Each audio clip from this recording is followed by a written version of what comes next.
20,000 രൂപയ്ക്കകത്ത് gaming phone എന്നും പറഞ്ഞ് recommend ചെയ്യാൻ പറ്റിയൊരു മോഡലില്ല. ആക്ച്വലി ഞാൻ കുറേ ആൾക്കാർക്ക് റെക്കമെൻഡ് ചെയ്യുന്ന ഒരു ഫോൺ എന്ന് പറയുന്നത് IQ C9 ആണ്. IQ C9 നല്ല പെർഫോമൻസ് ഉണ്ട്, എന്നാൽ അതൊരു പ്രോപ്പർ ഗെയിമിംഗ് ഫോണല്ല. അതിനേയും കാട്ടും മച്ച് ബെറ്റർ പെർഫോമൻസ് ഉള്ള അല്ലെങ്കിൽ സ്നാപ്ഡ്രാഗൺ 870 ഉള്ള AMOLED ഡിസ്പ്ലേ കൊടുത്തിട്ടുള്ള ഒരു കിടിലം ഫോൺ ഇപ്പോൾ അവൈലബിൾ ആണ് 20,000 റുപ്പീസിനകത്ത്. അത് വേറൊന്നുമല്ല, പോക്കോ F4 എന്ന് പറയുന്ന മോഡലാണ്. അപ്പോൾ പോക്കോ F4 നോക്കുകയാണെങ്കിൽ സ്നാപ്ഡ്രാഗൺ 870 ഓഫർ ചെയ്യുന്നുണ്ട്. ഇതിൽ നല്ലൊരു AMOLED ഡിസ്പ്ലേ ഉണ്ട്, അതുപോലത്തെ കിടിലം സ്പെസിഫിക്കേഷൻ കൊടുത്തിട്ടുണ്ട്.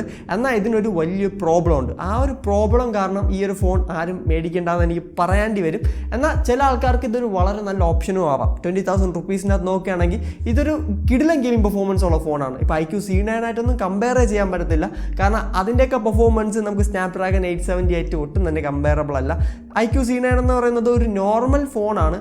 ആക്ച്വലി എൻ്റെ ചിപ്സെറ്റ് ആ ഒരു പ്രൈസ് പോയിന്റിന് നല്ലതായതുകൊണ്ടാണ് ഞാൻ ഗെയിമിംഗ് ഫോണെന്നും പറഞ്ഞ് റെക്കമെൻഡ് ചെയ്തുകൊണ്ടിരുന്നത്. എന്നാൽ പോക്കോ F4 നോക്കുകയാണെങ്കിൽ സ്നാപ്ഡ്രാഗൺ 870. അപ്പോൾ സ്നാപ്ഡ്രാഗൺ 870 ഈ ഒരു പ്രൈസിന് ഈ ഒരു ഫോൺ തരുന്നതിൻ്റെ മെയിൻ റീസൺസ് നോക്കുകയാണെങ്കിൽ രണ്ടെണ്ണം ഉണ്ട്. ഒന്നെന്ന് പറയുന്നത് ഈ ഒരു ഫോൺ ലോഞ്ച് ആയിട്ട് 2 വർഷമായി. പോക്കോ F5 അല്ലെങ്കിൽ F6 ആണ് ഇപ്പോൾ ലേറ്റസ്റ്റ് ആയിട്ടുള്ളത്. അപ്പോൾ F6 ലേറ്റസ്റ്റ് ആയിട്ടുള്ള സമയത്താണ് ഈ ഒരു ഫോൺ ഇപ്പോഴും നിലവിൽ വാങ്ങാൻ പറ്റുന്നത്, അതും 20,000 റുപ്പീസിനകത്ത്. ഞാൻ നല്ല രീതിയിൽ ഇതിൻ്റെ പ്രൈസ് താഴോട്ട് പോകുന്നത് കണ്ടിട്ടുണ്ട്. അപ്പോൾ ആ ഒരു പ്രൈസിങ്ങിൻ്റെ അല്ലെങ്കിൽ ഞാൻ ഇതിൻ്റെ ഏറ്റവും ലോവസ്റ്റ് പ്രൈസിംഗ് ആയിട്ട് കണ്ട ഒരു പ്രൈസ് പോയിന്റിൽ കിടില പെർഫോമൻസ് ആണ്. അപ്പോൾ സ്നാപ്ഡ്രാഗൺ 870 ആണ് ഇതിൻ്റെ മെയിൻ സെല്ലിംഗ് പോയിന്റ്. അതുകൊണ്ട് തന്നെ ഇപ്പോൾ BGMA ആയാലും ഇപ്പോൾ പെസ് കളിക്കുന്ന ആൾക്കാർ കാണും, അല്ലെങ്കിൽ ഏതൊരു ഗെയിമും ആയിക്കോട്ടെ ഈസി ആയിട്ട് ഹാൻഡിൽ ചെയ്യും. അതായത് നല്ലൊരു സ്മൂത്ത് എക്സ്പീരിയൻസ് ഈ ഒരു പ്രൈസ് പോയിന്റ് കിട്ടുന്ന ബാക്കിയുള്ള ഏതൊരു ഫോണായിട്ട് വേണോ കമ്പയർ ചെയ്യാൻ പറ്റും. അതിനെയും കാട്ടൊക്കെ മച്ച് ബെറ്റർ പെർഫോമൻസ് നമുക്ക് ഇവിടെ കിട്ടുന്നതാണ്. ഇപ്പോൾ ഡിസ്പ്ലേ സൈഡ് നോക്കുകയാണെങ്കിൽ 10 ബിറ്റ് സപ്പോർട്ട് ചെയ്യുന്ന 6.67 ഇഞ്ചിൻ്റെ ഒരു സൂപ്പർ AMOLED പാനലാണ്. അതുകൊണ്ട് തന്നെ നല്ല കളേഴ്സും അല്ലെങ്കിൽ നല്ല ഹെവി സ്പെസിഫിക്കേഷൻ ഓഫർ ചെയ്യുന്ന ഒരു ഡിസ്പ്ലേ ആണ്. ഈ ഒരു പ്രൈസ് പോയിന്റ് നോക്കുകയാണെങ്കിൽ എനിക്ക് തോന്നുന്നു ഈ ഒരു ഡിസ്പ്ലേ കാട്ടും ബെറ്റർ ഡിസ്പ്ലേ ഓഫർ ചെയ്യുന്നതും പോക്കോന്റെ സൈഡിൽ നിന്നാണ്. ഈ പോക്കോ X6 ഒക്കെ നോക്കുകയാണെങ്കിലും നല്ല ഡിസ്പ്ലേ ആണ്. എന്നാൽ 2 വർഷം പഴക്കമുള്ള ഫോൺ ആയിട്ട് പോലും ഇതിന്റെ ഡിസ്പ്ലേയും ഈ ഒരു പ്രൈസ് പോയിന്റിന് നല്ലൊരു ഡിസ്പ്ലേ തന്നെയാണ്. കാരണം ഇപ്പോൾ IQ ആയിട്ടോ അല്ലെങ്കിൽ ഏതൊരു ബ്രാൻഡായിട്ടോ കമ്പയർ ചെയ്താലും നല്ലൊരു ക്വാളിറ്റി പാനലാണ്. അതുപോലെ തന്നെ ബെസൽസ് ഒക്കെ നോക്കുകയാണെങ്കിലും ഈ ഒരു പ്രൈസ് പോയിന്റിന് നല്ല കുറവ് തന്നെയാണ്. എന്നാൽ ഇതിന്റെ വേറൊരു കംപ്ലൈന്റ് എന്ന് പറയുന്നത് ഇതിൽ in display finger print scanner കൊടുത്തിട്ടില്ല. ഇപ്പോൾ ഈ ഒരു in display finger print scanner നോക്കുകയാണെങ്കിൽ ഇപ്പോൾ 17,000 രൂപയുടെ ഫോൺസിലും 20,000 രൂപയുടെ ഫോൺസിലൊക്കെ എല്ലാ ഫോൺസും ഓഫർ ചെയ്യുന്നതാണ്. സാംസങ് ഒഴിച്ച് ബാക്കി എല്ലാ ബ്രാൻഡ്സും തരുന്ന ഒരു ഫീച്ചറാണ് ഈ ഒരു in display finger print scanner എന്ന് പറയുന്നത്. അതിവിടെ കൊടുത്തിട്ടില്ല. Side mounted finger print scanner ആണ് ഇവിടെ ഓഫർ ചെയ്യുന്നത്. അതൊരു വലിയ കംപ്ലൈന്റ് ആയിട്ട് പറയാനില്ല, എന്നാൽ ചില ആൾക്കാർക്ക് in display finger print scanner വേണം എന്നുള്ള ആഗ്രഹം കാണും. എന്നാൽ ഈ ഒരു ഫോണിൽ കൊടുത്തിട്ടില്ല. അപ്പോൾ ഈ ഒരു ഫോണിന്റെ ക്യാമറ സിസ്റ്റവും അത്യാവശ്യം നല്ലതാണ്. 64 മെഗാ പിക്സലിന്റെ മെയിൻ സെൻസർ കൊടുത്തിട്ടുണ്ട്, 8 മെഗാ പിക്സലിന്റെ അൾട്രാ വൈഡ് കൊടുത്തിട്ടുണ്ട്, പിന്നെ ഒരു 2 മെഗാ പിക്സലിന്റെ മാക്രോം കൊടുത്തിട്ടുണ്ട്. ആദ്യം പറഞ്ഞ 64 മെഗാ പിക്സലിന്റെ സെൻസറിൽ നമുക്ക് OIS കിട്ടുന്നുണ്ട്. വളരെ നല്ല കാര്യമാണ്. സ്റ്റേബിൾ വീഡിയോസും കാര്യങ്ങളൊക്കെ റെക്കോർഡ് ചെയ്യാൻ പറ്റും. അതുപോലെ തന്നെ ലോ ലൈറ്റ് പെർഫോമൻസും അത്യാവശ്യം നല്ലതാണ്. കാരണം ഈ ഒരു OIS ഉള്ളതുകൊണ്ട് തന്നെ വളരെ ലോ ഷട്ടർ സ്പീഡിലൊക്കെ ഇതിന് ഫോട്ടോസൊക്കെ എടുത്ത് നല്ല ക്വാളിറ്റിയിൽ ഓഫർ ചെയ്യാൻ പറ്റും. ഈ ഒരു പ്രൈസ് പോയിന്റ് വെച്ച് നോക്കുകയാണെങ്കിൽ 20,000 റുപ്പീസിനകത്ത് നോക്കുകയാണെങ്കിൽ ഈ ഒരു ഫോൺ 30,000 റുപ്പീസിനാണ് 2 വർഷങ്ങൾക്ക് മുമ്പേ ലോഞ്ച് ആയത്. അതുകൊണ്ട് തന്നെ ആ ഒരു പ്രൈസ് പോയിന്റിന് നല്ലൊരു ക്യാമറ പെർഫോമൻസ് ഒന്നും ഇപ്പം പറയാൻ പറ്റത്തില്ല. എന്നാൽ 20,000 റുപ്പീസിനകത്ത് നോക്കുകയാണെങ്കിൽ വളരെ ഡീസൻറ്റ് അല്ലെങ്കിൽ നല്ലൊരു ക്യാമറ പെർഫോമൻസ് നമുക്ക് ഈ ഒരു ഫോൺ ഓഫർ ചെയ്യും. പിന്നെ ബാക്ക് ക്യാമറ യൂസ് ചെയ്ത് 4K 60 FPS വീഡിയോസ് റെക്കോർഡ് ചെയ്യാൻ പറ്റും. OIS കൊടുത്തിട്ടുള്ളതുകൊണ്ട് തന്നെ സ്റ്റേബിൾ വീഡിയോസ് നമുക്ക് റെക്കോർഡ് ചെയ്യാൻ പറ്റുന്നതാണ്. ഫ്രണ്ട് ക്യാമറയിൽ 1080p മാത്രമേ ഓഫർ ചെയ്യുന്നുള്ളൂ. അത് ആ ഒരു ടൈമിലുള്ള ഫോൺസിലൊക്കെ 1080p ആണ് മിക്കവാറും 30,000 റേഞ്ചിലൊക്കെ ഓഫർ ചെയ്യുന്നത്. ഇപ്പോൾ നോക്കുകയാണെങ്കിൽ അത്യാവശ്യം മാറ്റം വന്നിട്ടുണ്ട്. ചില ബ്രാൻഡ്സ് ഒക്കെ 4K ഓഫർ ചെയ്യുന്നുണ്ട്. 20,000 റുപ്പീസിനകത്ത് നോക്കുകയാണെങ്കിൽ മിക്ക ബ്രാൻഡ്സും 4K ഒന്നും ഓഫർ ചെയ്യാറില്ല. അതുകൊണ്ട് ഇതൊരു മേജർ ഇഷ്യൂ അല്ല. അപ്പോൾ ഇതുവരെ നമ്മുടെ വീഡിയോ കണ്ടിട്ട് ഇഷ്ടപ്പെട്ടിട്ടുണ്ടെങ്കിൽ തീർച്ചയായും നമ്മുടെ ചാനൽ സബ്സ്ക്രൈബ് ചെയ്യുക. കാരണം ഫോൺസിനെ പറ്റി ഫോൺ മോസ് അല്ല പിന്നെ വേറെ ആരും പറഞ്ഞു തരത്തില്ല. സബ്സ്ക്രൈബ് ചെയ്യുക. പിന്നെ ബാറ്ററി സൈഡ് നോക്കുകയാണെങ്കിൽ 4500 mAh ബാറ്ററിയും 67 വാട്ട്സിന്റെ ഫാസ്റ്റ് ചാർജിങ്ങും. 4500 mAh ലേശം കുറവാണ്. ലേശം കുറവെന്ന് പറയാൻ കാരണം അത്യാവശ്യം ബാറ്ററി ബാക്കപ്പ് കുറവ് തന്നെയാണ്. അതായത് ഈ ഒരു ഫോൺ ബാക്കിയുള്ള കോമ്പറ്റീറ്റേഴ്സ് അല്ലെങ്കിൽ ഈ ഒരു പ്രൈസിന് ഇപ്പോൾ മേടിക്കാൻ പറ്റിയ ഫോൺസായിട്ട് കമ്പയർ ചെയ്യുമ്പോൾ ബാറ്ററി ബാക്കപ്പ് നല്ല കുറവ് തന്നെയാണ്. 5000 5500 mAh ഒക്കെ ഓഫർ ചെയ്യുന്ന ബ്രാൻഡ്സ് ഉണ്ട്.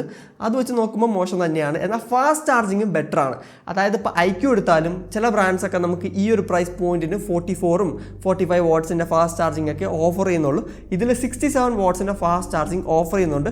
ഫാസ്റ്റ് ചാർജിങ് നല്ലതാണ്. എന്നാൽ ബാറ്ററി ബാക്കപ്പ് ഒരു 5000 ഉണ്ടായിരുന്നെങ്കിൽ മച്ച് ബെറ്റർ ആയിരുന്നു തന്നെ. പിന്നെ 2 വർഷങ്ങൾക്ക് മുന്നേ ഇറങ്ങിയ ഫോൺ ആയതുകൊണ്ട് ഒരുപാട് കംപ്ലൈൻറ്റ് പറയാനും ഇല്ല. 6GB RAM 128GB ആണ് ബേസ് വേരിയൻ്റ് എന്ന് പറയുന്നത്.